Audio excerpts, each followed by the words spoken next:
दोस्तों, क्या आप श्री कृष्ण के बताए कलयुग के 5 सत्य के बारे में जानना चाहते हो? तो आपसे अनुरोध है कि कुछ समय देकर पूरे वीडियो को अच्छी तरह से देखें, ताकि आपको पूरी जानकारी मिल सके। भगवान श्री कृष्ण ने द्वापर युग में ही कलयुग का वर्णन कर दिया था कि कलयुग में लोगों का जीवन कैसा होगा। दोस्तों, इस कहानी में हम कलयुग की वह 5 बातें प्रस्तुत करेंगे जो भगवान श्री कृष्ण ने पांडवों को बताई थी, और उस बातों से सीख लेकर हम अपने जीवन में भी कुछ आवश्यक बदलाव ला सकते हैं। दोस्तों, अगर आपने अभी तक हमारा चैनल सब्सक्राइब नहीं किया है तो कृपया कर दीजिए, ताकि ऐसे ही अनोखे तथ्य से आप वंचित न रहे। तो दोस्तों, आइए जानते हैं उस कथा के बारे में। जुए में छल से सब कुछ हारने के बाद जब पांडव वन में जा रहे थे, तभी सहदेव ने भगवान श्री कृष्ण से पूछा कि हमने तो ऐसा कोई बड़ा पाप नहीं किया, फिर भी हमें इतना बड़ा दंड क्यों? तब श्री कृष्ण ने कहा, प्रिय सहदेव, द्वापर युग अपने अंतिम चरण पर है। ये सब जो हो रहा है वह आने वाले कलयुग का प्रभाव है। इस पर युधिष्ठिर ने आश्चर्य से भगवान श्री कृष्ण से पूछा कि हे वासुदेव, कलयुग तो अभी आया भी नहीं है और उसका इतना भयंकर परिणाम क्यों? जब कलयुग आरंभ हो जाएगा तो क्या होगा? भगवान श्री कृष्ण ने कहा, आप सभी भाई वन में जाइए और वहाँ जो कुछ भी दिखे आकर मुझे विस्तार से बताना होगा। उसी आधार पर मैं आपको कलयुग की गति के बारे में बता पाऊंगा।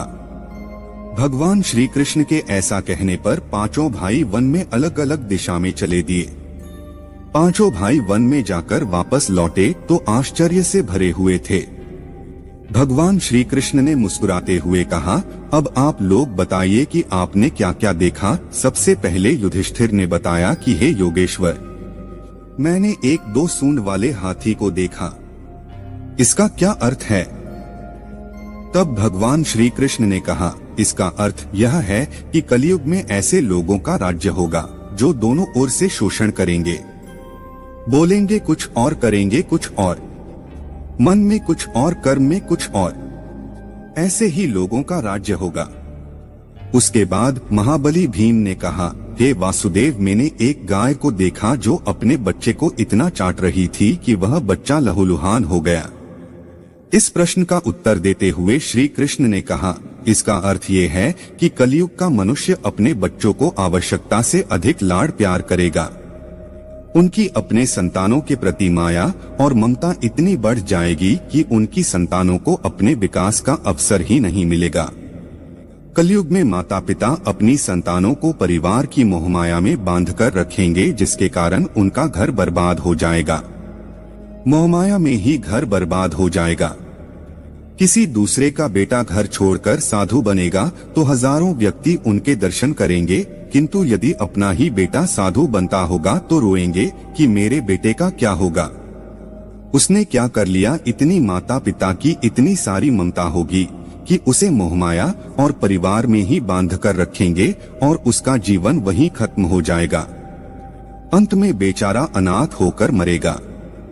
अर्जुन ने कहा कि हे योगेश्वर, मैंने जो देखा वह तो इससे भी कहीं अधिक आश्चर्यजनक था। मैंने देखा कि एक पक्षी के पंखों पर वेद की ऋचाएं लिखी हुई थी और वह पक्षी एक मुर्दे का मांस खा रहा था। इसका क्या अर्थ है? इस पर भगवान श्री कृष्ण ने मुस्कुराते हुए कहा कि कलयुग में ऐसे लोग होंगे जो बड़े ज्ञानी और ध्यानी कहलाएंगे। वे ज्ञान की चर्चा तो करेंगे, लेकिन उनके आचरण राक्षसी होंगे। बड़े पंडित एवं विद्वान कहलाएंगे, किंतु वे यही देखते रहेंगे कि कौन सा मनुष्य मर जाए और हमारे नाम से संपत्ति कर जाए। चाहे कितने भी बड़े लोग होंगे, किंतु उनकी दृष्टि दूसरे के धन और पद के ऊपर ही रहेगी। सत्पुरुष तो बहुत ही कम दिखेंगे। नकुल ने कहा, भैया, मैंने देखा कि एक बहुत बड़ी चट्टान पर्वत से गिरी, उसे बड़े से बड़े वृक्ष भी उसे नहीं रोक पाए, किंतु एक अत्यंत छोटे से पौधे का स्पर्श होते ही वह चट्टान वहीं पर स्थिर हो गई। इसका अर्थ बताते हुए भगवान श्री कृष्ण ने कहा, कलयुग में मनुष्य की बुद्धि क्षीण हो जाएगी और उसका जीवन पतन हो जाएगा और उस पतन को धन और बड़े बड़े सत्ता रूपी वृक्ष रोकने में असक्षम होंगे, किंतु हरि नाम के एक छोटे से पौधे से मनुष्य जीवन का पतन होना रुक जाएगा। आठ कलयुग में हरिनाम ही मोक्ष और मुक्ति का एकमात्र मार्ग होगा। सबसे अंत में सहदेव ने कहा, हे मधुसूदन, मैंने देखा कि 6-7 कुएं थे और आसपास के कुओं में पानी है, किंतु बीच का कुआं खाली है। बीच का कुआं गहरा है, फिर भी पानी नहीं है। ऐसा कैसे हो सकता है और इसका क्या अर्थ है? इस पर भगवान श्री कृष्ण बोले, कलयुग में धनी लोग लड़के लड़की के विवाह में छोटे बड़े महा उत्सवों में सत्ता के लालच में बहुत ज्यादा पैसा खर्च कर देंगे, किंतु अगर किसी भूखे को देखेंगे तो उनकी सहायता करने में किसी व्यक्ति को कोई रुचि नहीं होगी। उनका अपना ही सगा भूख से मरेगा, फिर भी वह लोग उसे देखते रहेंगे। दूसरी ओर मौजमस्ती, मदिरा पान मांस खाना, सुंदरता यौवन और व्यसन में पैसे उड़ा देंगे, किंतु किसी के 2 आंसू पोंछने में किसी को कोई रुचि नहीं होगी।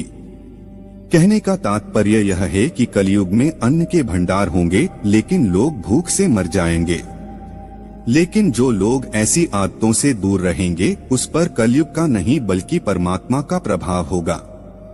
तो दोस्तों, ये है कलयुग के 5 सत्य जो भगवान श्री कृष्ण ने पांडवों को बताए थे, और आज ये सब हम अपने आसपास भी देख रहे हैं। दोस्तों, ये सभी बातों को अपने जीवन से जोड़कर देखें तो आप पाएंगे कि कलयुग के प्रभाव से ये सभी अवगुण हमारे अंदर है। लेकिन इस कहानी के माध्यम से कुछ सीख लेकर हमें अपने जीवन में आवश्यक बदलाव लाना चाहिए, ताकि हमारे जीवन में कलयुग का नहीं बल्कि परमात्मा का प्रभाव हो।